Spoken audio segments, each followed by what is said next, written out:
Hello, this is Kathy Beatty with Divorce Support Anonymous, wanting to jump into your life to give you helpful tools, practical tools to help you not only go through your divorce, but to go through this difficult time of a pandemic. So I have invited one of the experts that I appreciate her skills, also her work with individuals. I've referred several people over to this organization called Lifeology here in Ada, Michigan. And so we have with us Katie Zuvernik, who is an LPC supervisor, experienced child and parenting therapist, as well as co-owner of Lifeology Counseling in Ada, Michigan. Katie specializes in helping families through tough transitions. Boy, we have one going on right now. She especially enjoys helping families in which children struggling with symptoms of anxiety or depression, or who are having difficult behaviors. Since coronavirus started, Katie's been focusing on providing low-cost, free options to parents who are struggling with all the changes. I appreciate the support for children because on our hearts, as we go through our own divorce, dealing with our own stuff, we also have children who are dealing with their stuff. So welcome, Katie. Thank you for joining us this morning. Hi, Kathy. Thank you so much for having me on. I am really passionate right now about making sure that parents are connected with options for helping their kids because it is such a difficult time. It is indeed. I say it's like a double trauma going on now. If you're going through a divorce and then you have the pandemic, it's a lot. So I want to start today, Katie, realizing that how we help our kids first and foremost is we take care of ourselves. So as the parents with children right now within their home, confined to the home, give us some techniques for self-care for the parents first, and then we'll jump into the children. Sure. So I think this is a really timely question. And a lot of what I hear from parents right now is, I'm feeling really overwhelmed. I feel like I'm failing. I feel like I'm not doing anything well. And they are getting a lot of prompts from media or from, social media, like those little images that say like, take care of yourself, take care of yourself. And people really don't know how to do that. And that's pretty normal, especially as you're in this parenting phase. It becomes about taking care of your littles. And so if you don't know where to start with that, that's really, really okay. And it's very typical. So some of the things that we recommend or that I recommend is to start small. And so, for example, at the end of every day, it can be really helpful to kind of take stock of your day. So spend 5 or 6 minutes and think about what went well, what was a big struggle today, and then something that I'm grateful for. And so really kind of identifying those things gives your brain a chance to process what happened for the day, but also leaves you in a place that's more encouraging and more empowering. One of the things I'm also recommending for parents, because they're stuck at home with their kids all day, every day, most of them. And the pressure of that is enormous. And unless you are in it, it's really hard to even imagine how difficult that it is. So one of the things that can be really helpful is getting up a little bit earlier than your kids or staying up later than your kids so that you have some time to decompress, to think. If you're a person of faith, to pray. If your social support is really important, then you reach out to friends. It can be time to reconnect with your spouse, all those kinds of things. So that's really important. We also have been recommending mindfulness, and I know that's kind of one of those words right now that's really popular, but it can be really very helpful. There are some apps that are free that have some good, like 5-minute meditation or 5-minute body check to see how your body's doing, how are you managing your anxiety and things like that. So I think that those are kind of our go-to recommendations at this point. I like how you said what went well. You didn't say what went wrong, what went bad. You used the term, and it's escaping me right now, but it was a more gentle approach to like, what could we maybe look at and do better? Hmm. And how important is it right now that we're not so hard on ourselves, that we do have compassion for ourselves, especially going through a divorce and also going through this pandemic? Yes. So, um, a lot of us have um, built-in expectations that either we have for ourselves or society has for us in our normal everyday life. So, generally speaking, we often think that we should just be able to handle things. Um, and that, that kind of pervades into, making sure my kids are in good emotional shape, making sure I'm in good physical shape, our finances are taken care of, I'm working well, the house is put together, the yard looks okay, like all of these things. um, and so what happens is when we're not doing those things well on a normal basis, we start to give ourselves guilt and shame about that. I should be better at this. I should be better at this. There's something wrong with me. I can't hack it. And so since you're now also in a pandemic, we have frankly the inability to do all of those things. It's not reasonable right now to maintain all of those expectations. You will not do it because you cannot, because you are a human. So then if we take on top of that and pile on the shame and guilt, then it becomes this very complicated, confusing feeling mess that's hard to get out of. And then it's sort of overwhelming and we get kind of lost. So, to kind of flip that and do it differently, when you have a thought about, oh my gosh, the house is a disaster, I'm home all the time, why isn't the laundry caught up? I should be able to take care of that. So instead, if we take that and make it more neutral and we say, oh my gosh, the laundry isn't caught up, sometimes things get behind, and kind of insert a more neutral, more forgiving thought, something you might say to a friend that can be really helpful in taking some of that pressure off. Mm-hmm. Wonderful, wonderful, wonderful words. Okay, so now let's get into the children. I know you work with smaller children, you work with teens. I've interviewed you before about teens. So if you want to speak to both of those, how do we help our smaller children right now? Because they're having their own anxiety of the unknown. They've really lost connection with their friends, with their school. And now they're going through the divorce, their parents' divorce too. So how can we help our children right now? Yeah, so that's a really good question. So the impact on kids for both divorce and for the pandemic is going to be different per child. And so most kids are sort of out of whack in both of those situations, but now we have them together. So it's like what you had talked about before, it being sort of a double whammy. So in addition to the divorce shifting, the rearranging of family, with the coronavirus, kids are also experiencing a loss of contact with friends, a loss of normal, what feels like normal. Parents are acting weird, frankly, because this is how it feels to the kids. Parents are stressed or they're depressed or, irritable. And so they're not quite sure how to be around us.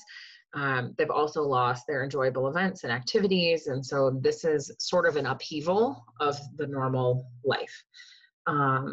And so for both teens and children, like smaller children, it's going to be really important that you try to allow them to feel what they're feeling and not assume. And so it's really different to say, it seems like you're having a tough day. Tell me what's happening for you.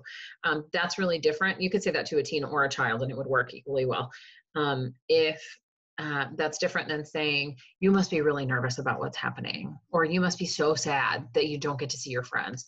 Because then, if they're not, then they take on this responsibility, like I should be really sad and I should be really nervous. Oh, yes, that's true. And so we don't want to make it worse. But if you can just be open to it, so you can say, if you want to talk about it, I'm always here to listen. And really let them have their big feelings. It doesn't mean that you need to change the rules in the house. So kids can have big feelings, but they don't need to have big behaviors. Does that kind of make sense? It does make sense because that you want that structure, which is Right. also very healthy for your kids right now. Exactly. Exactly. So um, if you have a kiddo who's being really irritable, Kathy, I cannot tell you how many times a day I have this conversation with moms right now. It's like, honestly, 3 or 4 times a day with different moms who are like, my kids have lost it. And I'm so done. I'm so frustrated. I'm overwhelmed. I feel like I'm crying half the day. And so, we talked about being kind to yourself. For your kids, it's really important that, like, if bedtime is typically at 8 o'clock or 9 o'clock or 10 o'clock, hold that same bedtime. If we don't allow sugary snacks for our morning snack, then don't allow it. This is not the time to throw all of your rules out the window, because your kids need to have some semblance of structure just like you do. And it gives them a sense of security right now also, correct? Right. Yes, absolutely. It makes them feel safer psychologically. Mhm. And I think it's helpful also, Katie, for folks to know that if you reach that end of your patience, you're not alone. There are other mothers and other fathers, as you just stated, that are dealing with this. There's a lot to deal with. And so give us some positive, proactive things that we can help. You mentioned structure, which I totally agree with and believe we need that for ourselves and for our children. But what other proactive things might we do right now to help our children? Mm-hmm. So obviously we like the structure. I like to build in, this is something that my family does, and I recommend it to a fair number of families. We do highs and lows at the end of the day, and I anticipate doing that for a lot of years.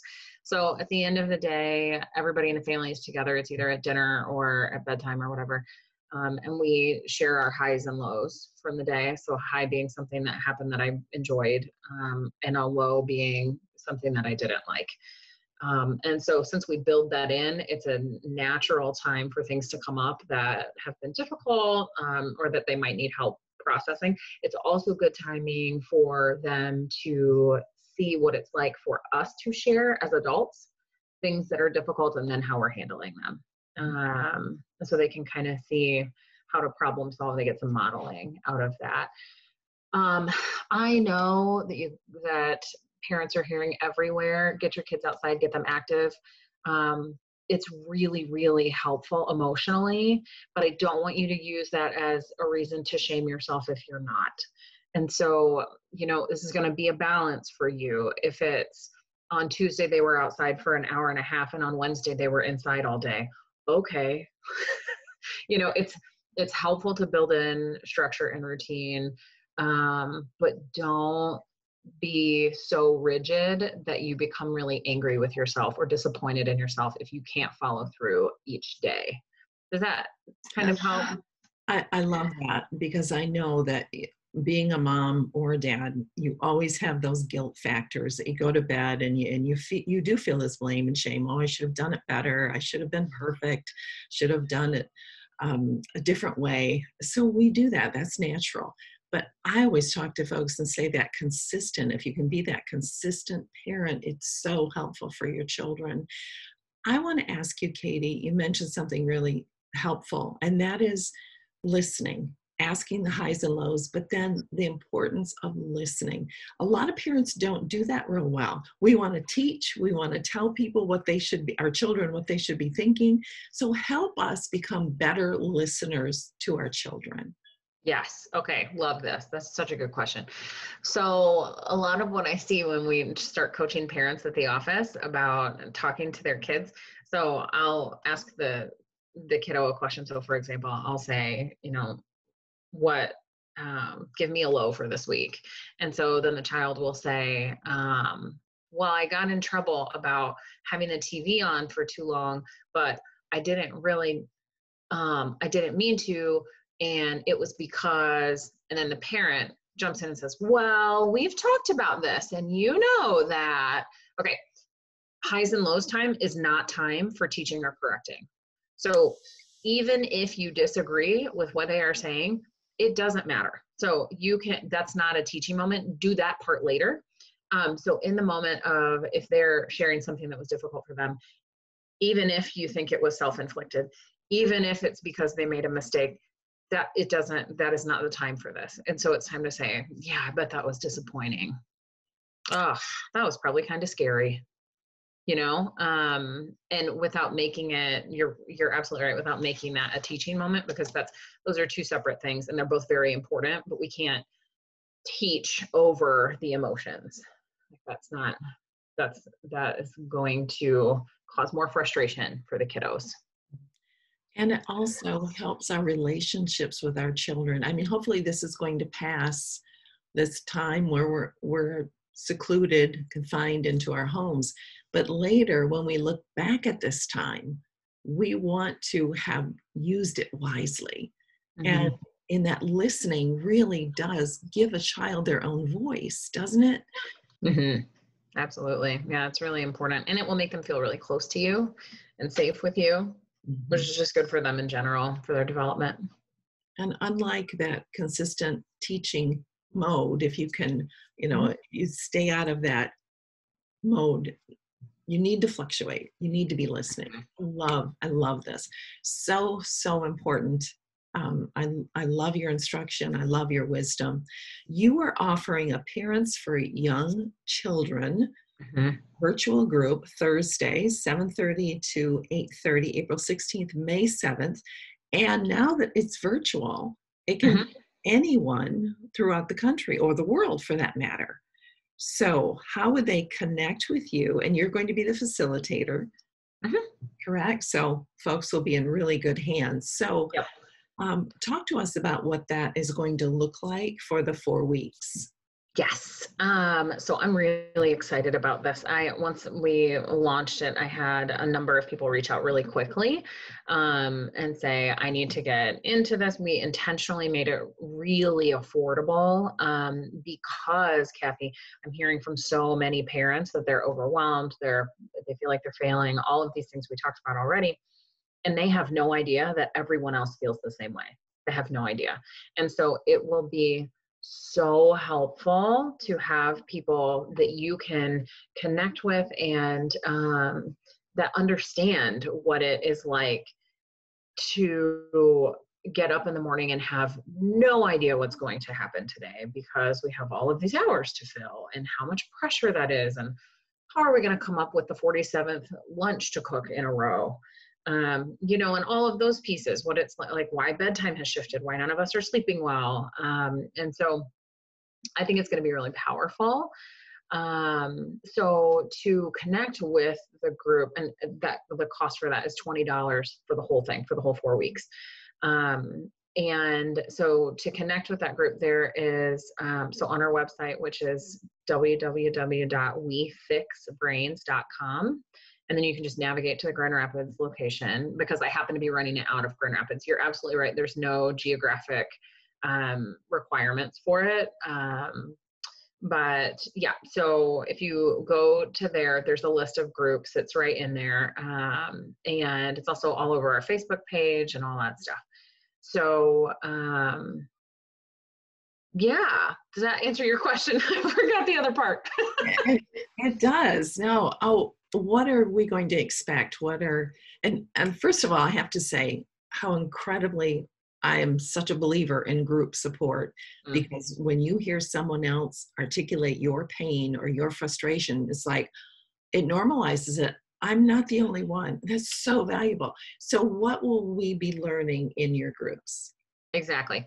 So what we're going to do is we're going to start with a check-in. How are you? Kind of do that high and low. What was the struggle for you this week? What went really well?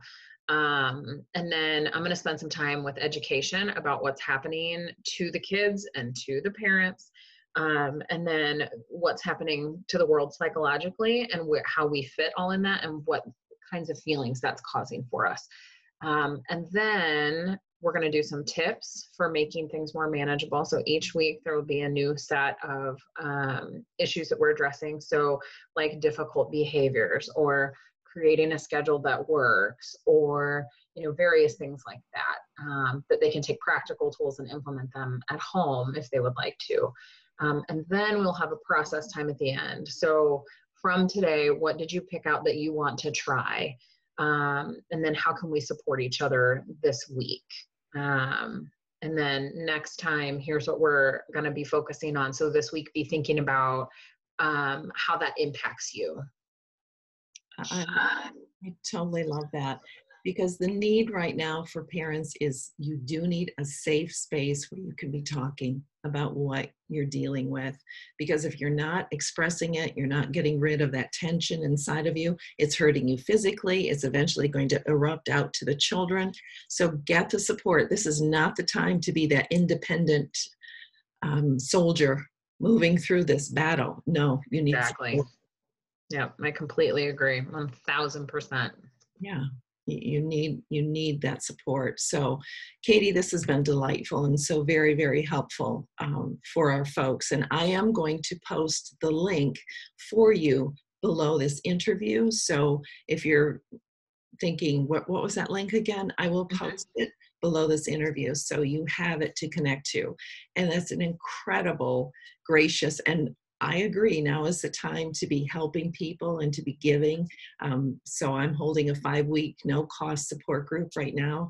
So we need to support each other. And I'm so appreciative of Lifeology and you, Katie, for your work in this field. Yeah, thank you so much, Kathy. Again, like I love chatting with you. You always have such great ideas, and you're connected with such wonderful people. And I know that the folks that come into our office that come from you are so appreciative of you. And so I appreciate everything you're doing in the community also. Thanks so much. So until next time, Katie, thank you for your time, and take care of you, take care of those children, get your support. Thanks for joining us, Katie.